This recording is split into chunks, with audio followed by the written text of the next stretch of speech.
Hi, welcome back to Unfiltered Mommyverse. We are Chris. and Jules. So today we are joined by Clementine, a doula, yoga teacher, and founder of Mama Magia Barcelona, which is a space that dedicated supporting women through pregnancy, birth, and that journey after the postpartum. But she does that in a deeply holistic way, right? So your work, it's about bringing intention, care, and magic into motherhood. So we just want to welcome you and say thank you for being here with us today. It's very nice for having me. Thank you, Clementine, for being here. And why don't we start with your story? How did you become doula, and how did Mama Magia started? Okay. I guess I've been quite interested into birth for a very long time. My sister is a midwife, and so I've been hearing a lot about this word. And even before I got pregnant, I was really thinking a lot about conscious parenting, and I was super interested. And I've been trained. I'm a trained yoga teacher for 10 years now, so also I'm a bit in this world, let's say.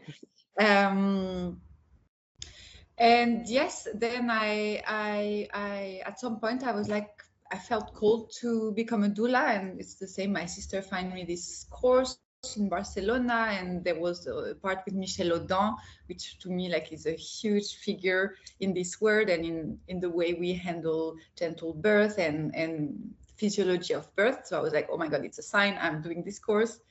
So I started my doula training. That was in 2021. Then I got pregnant, of course, during my course. So I was like, oh, it's amazing. I'm doing everything right. And it was very nice to do this course while being pregnant. And I was like, oh, everything is going to work out so perfectly. I can be a yoga teacher and a doula and have my baby. And then I gave birth. And then you get a little bit slapped in the face with all your plans and your beautiful ideas of how everything is, but for the better. I guess where I'm coming today is from this place where some women, they go into motherhood, but they're like, no, I mean, I had no clue what I was doing. And me, I came in thinking, I got this shit, I am trained, I have read all the books, I have been a babysitter. So I was like, I got this. And I realized I have got nothing. I got humbled, that's how we say. And yeah, so now we're fast forward 3.5 years later that I have my son, and I had it was intense for me. The postpartum, I was so under the water, and I guess my initiation was a one through the fire, and I find right now in this moment of my life, I finally had more space and more time, and I guess I'm integrating a little bit more this motherhood part. And yes, with this opening, I was like, okay, now I feel like now would be a good time to give birth to my second baby, the project I had in mind of doing all this time, but there was just no space. At least for me, postpartum was so overwhelming, and motherhood and matrescence, that I had no space for anything. And I kept on trying, but it was not just, I forced something that should not be forced. And that's why I learned no, you cannot force things. Yeah. Ever, and that applies to everything. So yeah, so right now I had more space, and I was like, okay, I can do this. And it's my project is still recent. I started to actively launch it, and in September. Because before that, I would do sporadic courses here, a little class there, but it was never something consistent because no space. So now I'm more into it, and my focus right now to be able to do everything. Being a mother, I also have a full-time job that pays my bill. So right now, my focus is with the placenta encapsulation. This is a service I offer among my doula services. And yes, and right now I'm reaching out and networking with places in Barcelona to also maybe start giving more workshop talks and events like this. And yeah, this is where I'm at. It's nice. Like it's you have full hands. You can see. Before we go any deeper, like maybe some of our listeners, they're not familiar about the word, like the term doula. So would you like us to like explain us a bit? And if you don't mind, explain us what's the difference in between a midwife role and a doula. Okay, yes, no, it's true that maybe not people don't have not heard. So the midwife, let's start by defining a midwife, will be like she's a trained medical professional, and she can assist like doing all the pregnancy check, like health-wise, helping you check the baby's fine, you are fine. And then for birth, she will also be doing like medical checks. You know, she's the one who is here as a medical person, making sure you and your baby are safe throughout the birth. And doula, so doula, you do not, it's nothing medical. You're not here to tell the mother if her baby's fine or not, if she's fine or not. Like, this is not your role. The way I see a doula, I think it's what used to be probably your aunt or your cousin, or like when at a time where maybe we were more like living in smaller tribes or like with more community, it would be someone who can give you a hand, a shoulder you can lean on when everything is super hard.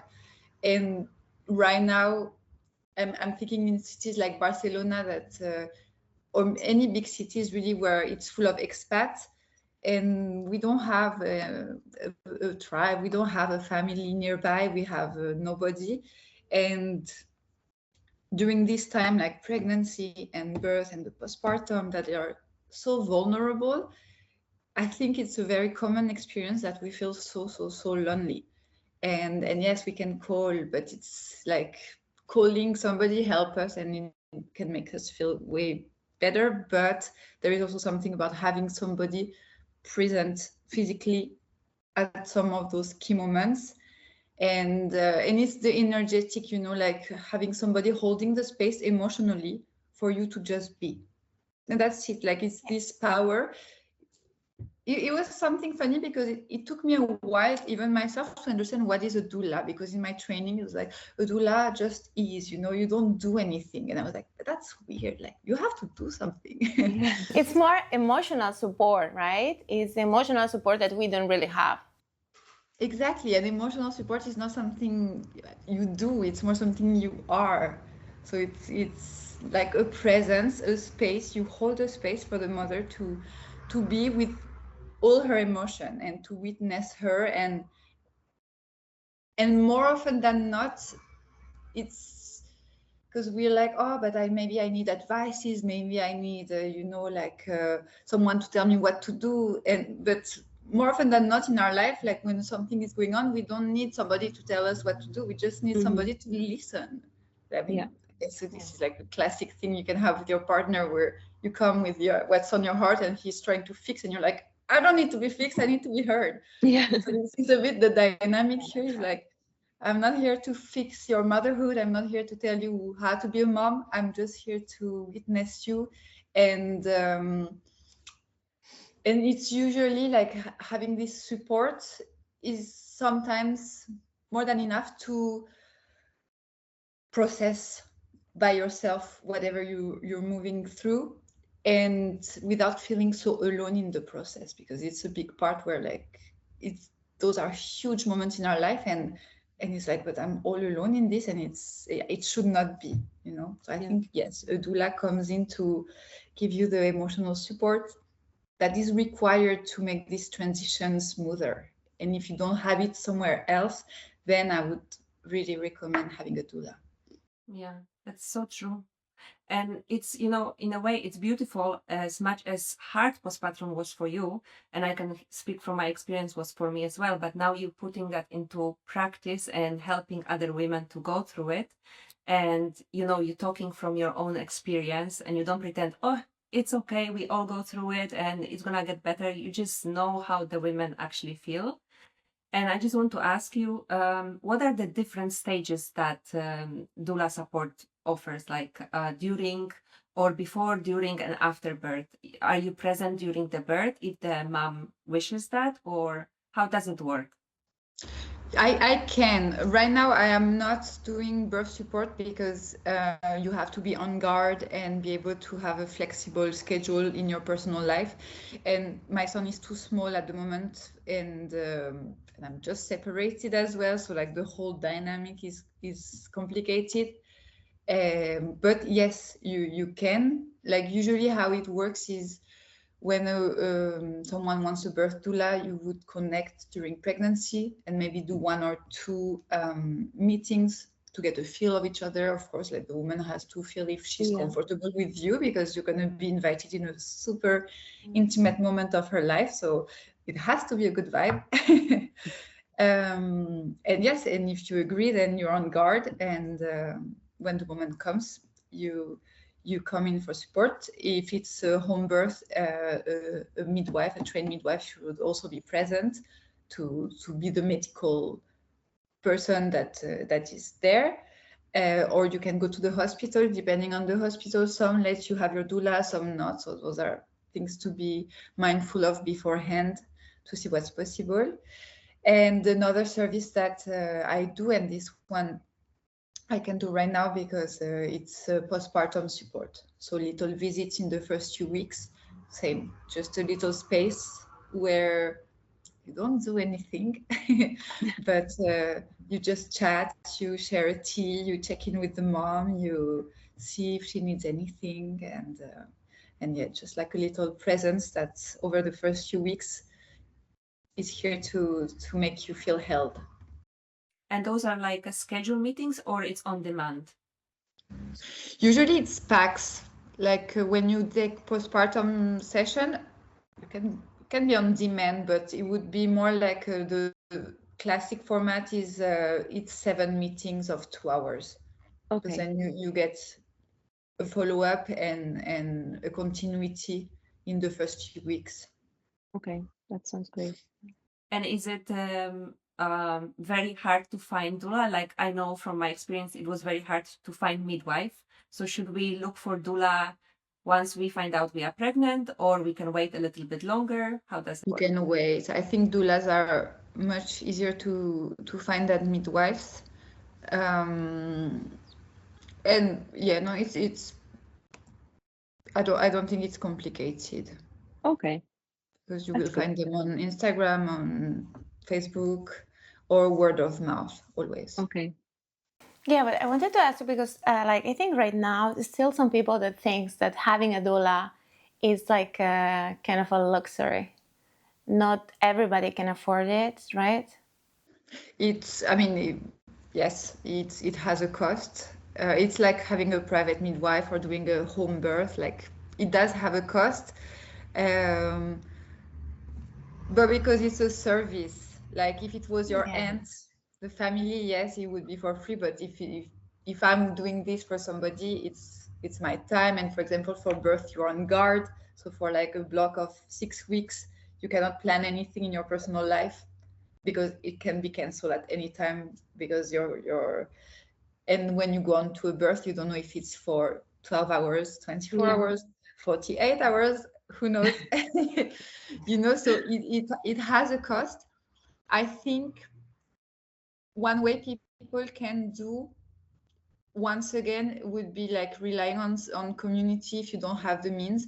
And we never ask, it's always a pity, oh, I don't have the money for this, so I'm not going to do it. But how about putting a word out between the friends and the family and saying, I would really love to do this. I cannot afford it right now. If everybody can pitch 20 euros, I can get myself a doula, or like, please don't give me baby pajamas because my friend is giving me all the one used from her own kids. And get me a doula for my birth present, you know, like don't get me flowers, you know, give me something useful, give me. Well, listen, it's just like it's a service, and as you say like you do like the doula does nothing, but actually like it does everything with that nothing, No, right? It's just like no, we understand you. It's just that like yeah, maybe being a first-time mom in a country that is not yours, where you don't have support and you cannot have a midwife 24/7, I would be very recommended to have a doula, right? To don't feel that alone, because it's very important to have someone helping you there. But I wanted to ask you as well, because you have those the ritual, the blessing way ceremony. Can you tell us a bit of that as well? Yes, it's I mean, I guess this would be the equivalent of a bit more spiritual baby shower. You know, traditionally a baby shower, it's a gathering with your friends to celebrate that you're gonna have a baby, and you just receive a bunch of gifts, which is nice. And I guess the blessing way is also a gathering with your closest friends, and also a celebration of your maternity, but you don't really just focus on the baby and the gift. It's like it's going to be a lot of little rituals that can be tailored to what you want as a mom to have. It's something we talk about it beforehand to adapt.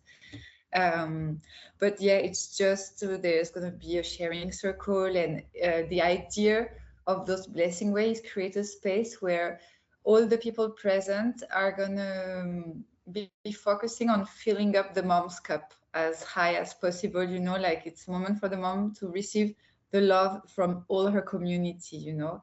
And also a part of the ritual would be also talking to the baby so that he knows that there is a community waiting for him, her outside. Oh, I'm getting teary. It's I'm a very getting as well. It sounds so beautiful. You know, it's like, I think in nowadays we don't do any rituals anymore. I mean, we have some weddings, you know, but I guess the wedding is the last ritual we kept, which is not even really a ritual anymore, but it's like two people coming together in a union, you know, celebrating love. And right now it would be like really celebrating life, celebrating this goddess mother that is about to give birth, and she's gonna need to know that she has all her people close to her heart. And yeah, I guess it's a little bit a ceremony to reconnect with this essence. That sounds beautiful, because like you said, the baby shower is more about giving the gifts for the baby when it's born, but this is like celebrating the mom and the becoming mother. So that's wonderful. Yeah. Congratulations On that, yeah. A big step. And it's funny, you know, like for example, for me, what happened, one of my friends, when I gave birth, she gave me beautiful earrings. And I was like, this is such a cool present. She gave me nothing for the baby. She had given me actually before a little something. She gave me something for me, you know? And I was like, yes, we go and we meet the new baby, and yes, I would love it. Like, it's nice to bring something for the baby, but let's give something to the mom. You pushed the baby, or you got the baby out of your belly one way or another. Like, here, a present for you. You know, like the focus is we're pregnant and it's all, oh, you're such a goddess. And then the baby's out, and then the mom disappears, which is the normal way of, like, of course, the baby needs the love and the adoration of the community. But we could also like double, a little for the baby, a little for the mom. Yeah, totally. That's so true. And you mentioned before about the placenta encapsulation. That's really fascinating. Could you tell us more about it? How does it work? And does moms need the permission from the hospital?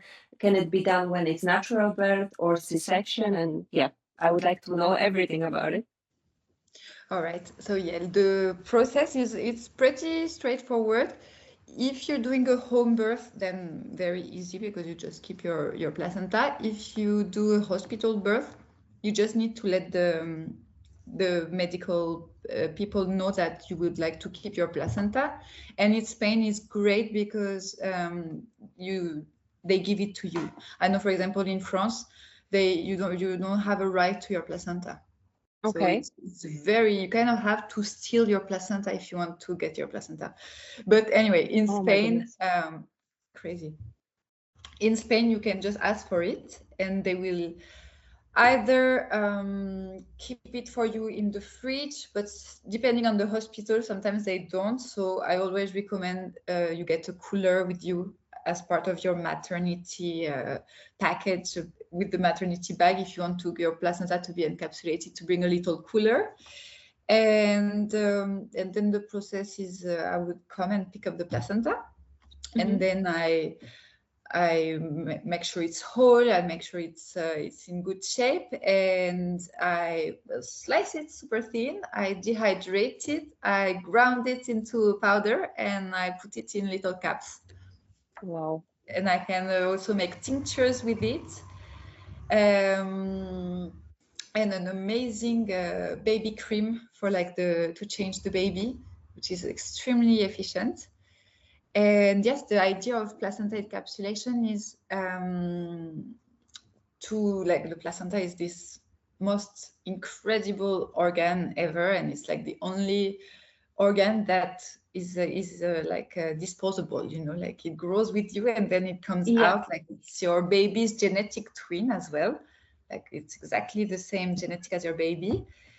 And of course it's an organ, so the same we would hear like liver is good for you, you should eat more liver and like organ, then it's an organ, so it's very rich in a lot of nutrients and hormones, and it can help with mood stabilization, the tiredness, the very hard postpartum brain with all the changes. And yeah, it's like basically extra support to help you through the transition. Wow, that sounds amazing. Yeah, now that you say, like, I remember like my second child was born here in Spain, close to Barcelona. And when you fill out those papers, like how you want your birth to be, that like it might not be that way, but you have still to fill them up.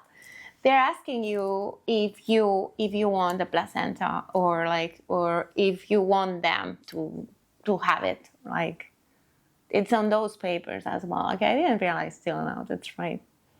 I think so, yes. I think more often than not is if you don't ask for it, and probably you just sign here. Yeah, They will not.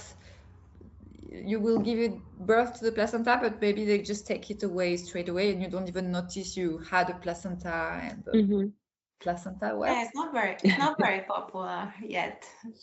No, it's not. I mean, it's yeah, I guess it's very niche. First of all, not many Very people new. know that you can do something.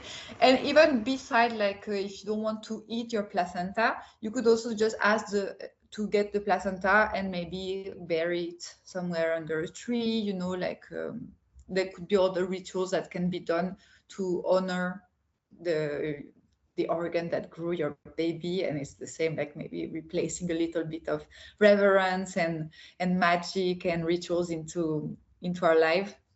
And you make those capsules for how long do they last? Like how many capsules from placenta can be made? Depending on the method and the size of the placenta, you would get between 110 and 160 capsules.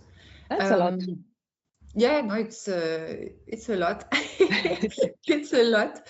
And but you don't take one a day. Like in the first few weeks, like the first 2 weeks, usually you take like 6 a day, so like 3 and 3 maybe. Okay. And then after you start to take less and Reduce. less, you kind of it's like the third week maybe you take 3 a day, and then the last week you come down.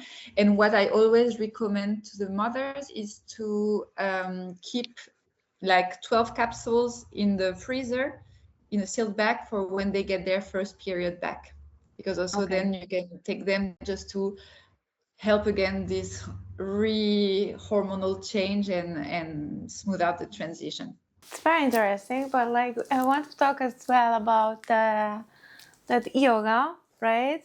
That we heard as well that it's very good to get ready your body to give birth, or yeah, is it that true? Because like for myself, for example, I balance in that big ball, you know. I use it. I did some yoga when I was pregnant, and they were saying that it's helping you as well to position the baby. For the position of the baby, yoga by itself, I don't think so. But you have like certain more like movement. Like for example, there is what's the name? The Miles Circuit. It's something where like it's a bunch of different position and practices that can help you to put the baby better. But like a classic pregnancy yoga class, if the baby is sideways or bums up, bums down, I don't think it's gonna do anything on the baby's position. Like it would be like something way more focused on how to make the baby move. Preparation for birth. I would say yes and no. No, in the sense that I believe that the female body is in many ways, made to give birth.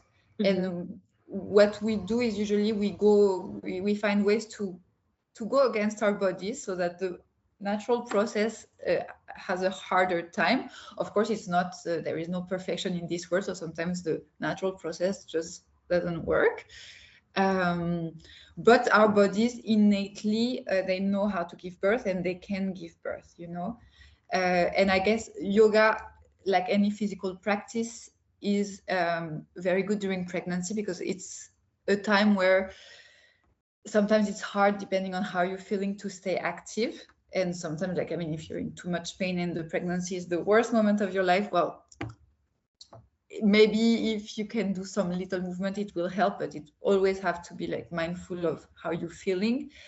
But overall, if you're feeling good and you can keep on moving, then of course you will get the same benefits as somebody who is not pregnant, that gives like a moment to breathe deeply, a moment to stretch, a moment to move your body, then move the blood, and all the benefits in general of physical activity. So you're also mentally, it helps you to stay more centered, to be more calm, especially in this time where the stress levels are usually high, because hello, but to have a baby, like, so I would say yes, it's a very good moment to do it, to feel good in your body, to keep on working on the hip mobility. But naturally, your body, when you're pregnant, it produces a bunch of hormones that make you more flexible, more lax, which is what usually, if you're already doing yoga for a while, you will hear like, okay, when you get pregnant, don't push too much into the poses, because your body is naturally more lax and you can over push. I think it's always the same. Just be mindful in whichever stage of your life you are, like just move mindfully, which is the point of yoga, and you will be fine, basically. But yes, it's a very nice time, because you can also slow down. And in pregnancy yoga, there is usually in the classes like the moments where you can also connect with your baby, and yeah. And I think also the yoga is like a lot of about breathing, like you said, and just helping mentally more to calm down and stay centered in that, like you said, very stressful moment of our life, giving birth. So Yes. I think, yeah, the breath work is which is usually part of yoga, because in yoga is like inhale, raise your hand, exhale, etc. And in the end, if you, after looking to this through the lens of nervous system regulation, which is another story, but it's the base of everything, then yes, like yoga, maybe in comparison to another sport where the focus is more on longer inhale and longer exhale, that helps you to bring the nervous system back to a state of calm. another thing that you offer beside blessing wave ceremony is the birth story integration.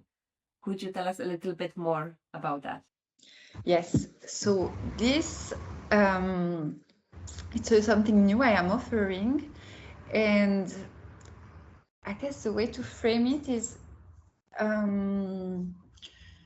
usually whatever we go through birth, it's like it was hard, whatever, but I'm fine and the baby's fine. End of the story. You move on. I'm fine. The baby's fine. But more often than not, I don't know if more often than not, but a lot of the time, it was not what we expected, and either you had expectations and they were like completely ripped off by the reality, or you didn't have expectation, but still it was maybe a very hard labor, or it was actually a traumatic labor and things like this. And it's like this situation I'm seeing where like you give birth, you're fine and the baby's fine, so just move on. And so the birth story integration would be also a space. It's not a therapy because I am not a therapist, but same thing. It's holding a space to be able to tell your story the way you felt it. Like what happened during your birth? Like how did you feel? What is it that you like?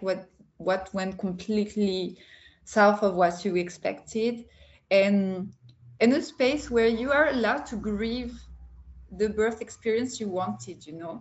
If you wanted a vaginal birth and it ended up in a C-section, you're fine, the baby's fine, yes, and great, and thank God. But also you're also allowed to be disappointed and sad and angry. Like it's everything can live side by side, and everything lives side by side, but we try to deny some part because they're not convenient or we don't have the space for them. So this is like kind of opening the space to, if your experience was not what you wanted it to be or was hard, to go and process it in a place where it is fine that you were not happy with the way your birth went. It's a very beautiful idea because that was my experience. I had traumatic birth and then everybody was happy. You are okay. The baby is fine. Let's move on. Like you said, there was no space held for me to go through it because I just had to keep it inside and pretend, okay, I'm okay. Baby's fine. Let's celebrate that the baby is okay and let's forget about me. And I think this is a beautiful way to give a space and allow moms to grieve, to go through the sadness, or just like be heard, like you said. Yeah, exactly. It sounds very simple, but because at the end of the day, a lot of things are very simple. It doesn't have to be like a crazy complicated formula, but yeah, you have the right to be upset, or even more than upset, to be devastated, to be so angry, to be whatever about your birth, and to wish that things had been different.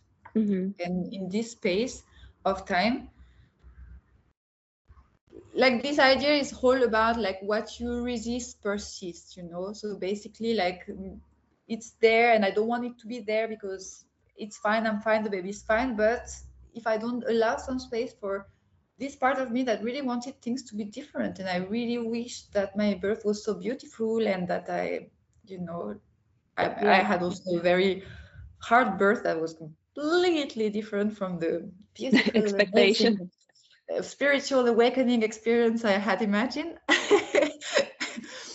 and it took me a long time to process the fact that, wow, it was very hard to live this, In this rush life that we are in, there is no time for grief, right? Even if it's like to accept that you didn't have the birth you were waiting for, or even like that you became, like everything went as you planned, but you become a mom and you're not the same person anymore. So anyway, there is some grief there as well. It's not that doesn't matter everything went like so smoothly. Like we need to stop and realize, be aware that everything changed, right? Like we're reborn as well with the baby. I think if we don't process those hard feelings, those emotions that we had, if we had a traumatic experience, it can also impact our mental health in the way like causing the postpartum depression, or I don't say it's a cause, but it can impact it as well. So that's very beautiful that you hold that space for the moms. For sure. I mean, at the end of the day, I do believe that depression and then postpartum depression, it's too many inner feelings that are left to fester inside, and they have no way out. So you get depressed. And imagine during this transition of motherhood, where like kind of a lot of things from your past can come up to the surface, because now you're becoming a mother, and usually a lot of what we hold inside very, very deep comes from our parents. Bless us, bless them. Yes. But it's those time in life where everything is just magnified, and then of course if all the feelings are here and they don't have an exit, you're gonna be so under the water and maybe have depression. But because I do believe depression would be a way your nervous system is protecting you from all these emotions, that you are not able to feel. So it's better to be numb and be completely in a cloud, because we can't. But yes, processing emotions and traumas is essential. I agree. Clementine, can I ask you, what are the things that you've seen mothers struggle with the most? I mean, in the postpartum, I think what can make you struggle the most is if you're lacking support in any way. Like it's such a huge transition, and then when everything piles on you, on top of this huge transition and the newborn, it's very complicated. But I was gonna say more in general, I think maybe the hardest part is having to juggle all the time. It's like you become a mother, and you did not even know it, but now you become a circus artist, and you're here juggling all the time. And I'm a partner, and I'm a friend, and it's just that everybody juggles, but somehow when you become a parent, like it takes such a huge space, and you have to still like squishing every other thing, and the juggling out becomes completely insane. And yeah, I think the time for you to get the hang of it, it's very hard. Yeah, I believe so. I do agree. I just want to quickly ask you, because you've mentioned the home birth and the hospital birth. Nowadays, from your experience, how is it with in a percentage way? Like, is there more home birth that you've noticed, or still hospital is the most? In Spain, I have no clue about the percentage. I would say probably 98% are hospital birth, and maybe 2% are home birth. But because it's not supported by the national healthcare system. Like, for example, I know in the UK with the NHS, probably depending maybe where you live, but I know, for example, for London, you can ask to have a home birth, and then they have a team of midwives that are working with the national healthcare system that can come to your house for birth. Here in Spain, you want a home birth, you have to pay your private midwife for it, which, I mean, the midwife, for sure, she should be paid. She's like, her job is needed, and she needs to feed her family and live. But it's not part of the public system, so of course it closes the access to home birth for a lot of people. And I think in the same way, because it's not supported by the state, then also for the midwives, I think it's extremely complicated to set yourself up, like way more complicated to work as a private midwife doing home birth than if you work within a hospital or something like this. Right. So for this, it's like mostly hospital birth, because as long as it will not be supported by the wider national system, it's the only way it can be. Okay, understand.